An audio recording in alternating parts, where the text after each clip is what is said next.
Comuneros, un documental que nos sitúa en 1520, en plena revolución de los castellanos. Fue en el reinado de Carlos V cuando se inició una revuelta que amenazó con derrocar el poder absolutista de aquel entonces. Comuneros nos acerca a esa historia que no tantos conocen, pero que tuvo suma importancia en ese momento. Muy buenas, hoy estamos con Pablo García Sanz y con Pedro del Río, que presentamos hoy Comuneros. Hablándonos un poco, ¿cómo surge esta idea? Bueno, pues esta idea surge un poco en el marco de la efeméride de los 500 años de la Guerra de las Comunidades, que consideramos que es un periodo histórico muy importante para la historia de este país. Y además que había muy pocas referencias audiovisuales acerca de este acontecimiento, ¿no? Entonces había pues un estudio 1 y 4 menciones en 4 películas, y nos pareció muy interesante poder realizar este tipo de documental, ¿no? Acerca de qué ocurrió en la Guerra de las Comunidades y además también su influencia, ¿no? A lo largo de la historia. ¿Cómo fue este proceso de a lo mejor mezclar lo que es un documental histórico con este tipo de fotografía? Bueno, al final estamos tratando un tema complejo, que quizá un poco farragoso. Voy a ver un documental de comuneros, a lo mejor la gente se tira para atrás, ¿no? Entonces, bueno, nuestro objetivo principalmente ha sido y es que este documental sea, pues vamos a decir, digerible, entretenido. Y entonces nos ocurrió la idea, pues, de estructurarlo como una oda poética también a nuestra tierra, a Castilla, utilizar los poemas de Luis López Álvarez con ese romance de los comuneros que está tan metido en el imaginario popular, ¿no? En este caso narrada por la actriz Sara Rivero. También creamos una composición poética original, esto ha sido el poeta Héctor Castrillejo, una banda sonora que han creado el NAN, el grupo de música de raíz, el NAN, y luego importante también creo que es todo el tema de animaciones que ha dibujado, ha ilustrado la ilustradora Sandra Rilova, que nos va a ayudar también a ver en los momentos históricos más importantes de la Guerra de las Comunidades, como puede ser la propia ejecución de los comuneros o la batalla de Villalar. ¿Qué fue lo más complicado? ¿Las voces fueron fáciles de conseguir y realmente se prestaron a ello? ¿O hubo bastante complicación? Con los historiadores yo creo que ahí Pablo fue el que esencialmente lo gestionó. Yo creo que estaban todos más o menos encantados. Y lo más complejo con la peli en realidad han sido la logística en más de 20 localidades que tiene la peli para grabar en plena pandemia, porque cuando empezamos a grabar el documental fue en enero de 2021, que todavía no había vacunas ni estábamos con toques de queda, no se podía mover entre comunidades. Entonces ahí sí que ha sido un proceso largo, que hemos estado 8 meses grabando entrevistas. También había gente de todas las edades entre los entrevistados, entonces ha habido que ir lidiando un poco con las circunstancias de la propia pandemia.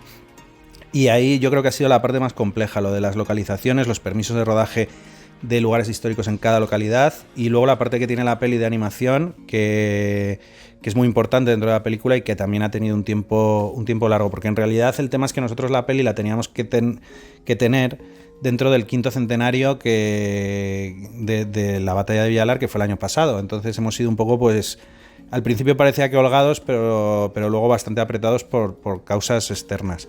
¿Qué diferencia ha habido a lo mejor con Comuneros, con a lo mejor otras producciones que habéis hecho? Hombre, yo ahí creo que cada producción tiene sus propias características, tiene sus dificultades. A veces te encuentras que es más problemático, pues por ejemplo en este caso lo que te comentaba antes, que de pronto tienes una pandemia, te tienes que hacer y tienes que conseguir las cosas, y eso en otros proyectos no los tienes. Pues esto es como todo. Cuando nosotros hemos hecho con las 2 productoras, hemos hecho Folk, una mirada a la música tradicional, que fue el documental anterior. Ahí el rodaje fue mucho más complejo en sí mismo, porque teníamos que grabar actuaciones musicales, no eran solo entrevistas. O sea, porque todas las actuaciones que aparecen en la peli están grabadas para el documental. Entonces, evidentemente eso generó una mayor complejidad, más días de rodaje, mayor logística, mayor trabajo con el sonido directo para grabar la música, no solo las entrevistas. Ahí teníamos esa parte que aquí no hemos tenido.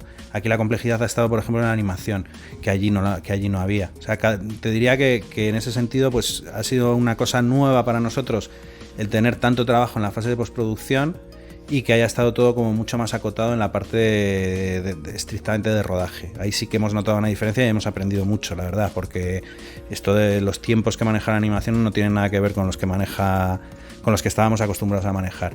Pero al margen de eso, yo creo que como también a la hora de grabar documentales, sobre todo, tenemos bastante engrasado ya con 2 pelis a un equipo bastante unido. Yo creo que vamos bastante bien, o sea, vamos bastante deprisa y ya es de esto que somos como una pequeña gran familia. Te voy a preguntar ahora qué es la parte esta de la simbología. Por ejemplo, utilizáis lo que son las amapolas como un símbolo. ¿Qué queréis expresar exactamente, por ejemplo, con este símbolo? Las amapolas siempre ha sido un símbolo muy castellano y además, ¿qué ocurre? Las amapolas pues aparecen en abril, en mayo, ¿no? Que es precisamente en este momento, ¿no?, de la batalla de Villalar y momento álgido, ¿no?, de las comunidades. Para nosotros las amapolas son los comuneros, ¿no?, que surgen de estos campos castellanos que dan color y dan quizá esperanza, ¿no?, a un paisaje un poco más tosco, le da color, y ya hablamos de paisajes, quizá paisajes políticos, paisajes sociales, ¿no? Al final estas amapolas dan color y dan también fe y esperanza a la humanidad, realmente, que yo creo que también fueron un poco la idea de las comunidades y los comuneros, sobre todo a la hora de servir de inspiración para todos los movimientos por las luchas sociales, democráticas y de libertad a lo largo de la historia de este país. Y para futuros proyectos, ¿os tiraríais más por un proyecto más tirando al que hicisteis más cultural, como fue el del folk, o un poco más histórico como este?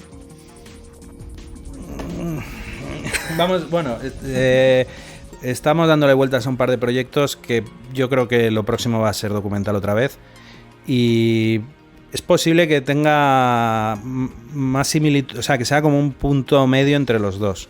Y me da la sensación de que a Pablo le ha gustado mucho esto de la parte poética, y al final pues es un poco lo que tenga cada proyecto y lo que necesitemos. Vamos a verlo, pero yo creo que vamos a tirar por documental y vamos a ver. Quizás sea menos divulgativo y más autoral, pero bueno, es pronto. ¿Creéis que es necesario que esto realmente se estudie un poco más, que se sepa un poco más sobre ellos? Sí, yo creo que es necesario que se estudie un poco más. Sí que es verdad que al final los chavales pues tienen una gran carga de temática, ¿no? A lo mejor es demasiado, ¿no? Pero al final estamos hablando de un acontecimiento histórico que lo hablábamos antes, ¿no? Al final no cambió la historia en ese momento, o sea, estamos hablando de una historia pues que fue una derrota realmente, ¿no? Pero los ideales, todo lo que surgió, fue el espejo donde los liberales vieron reflejados. Entonces, yo creo que es una historia que tiene mucha fuerza en cuanto a la inspiración y en cuanto a otros movimientos que ha habido a lo largo de la historia. ¿Que se debería estudiar más? Pues bueno, pues sí, a lo mejor efectivamente se debería estudiar, o por lo menos saber quiénes eran los comuneros. Aquí en el Congreso de los Diputados, para acceder al hemiciclo, están los nombres de los comuneros escritos en dorado. Eso nos hace una idea de la importancia que los comuneros han tenido, pero sobre todo, como digo, a la hora de inspirar otros movimientos políticos y sociales y democráticos. Y para terminar, al acabar el documental vemos como cada uno de los historiadores hace como una pequeña reflexión de lo que es esta revolución comunera. ¿Cuál sería la vuestra? No, yo la parte histórica se la cedo a mi compañero.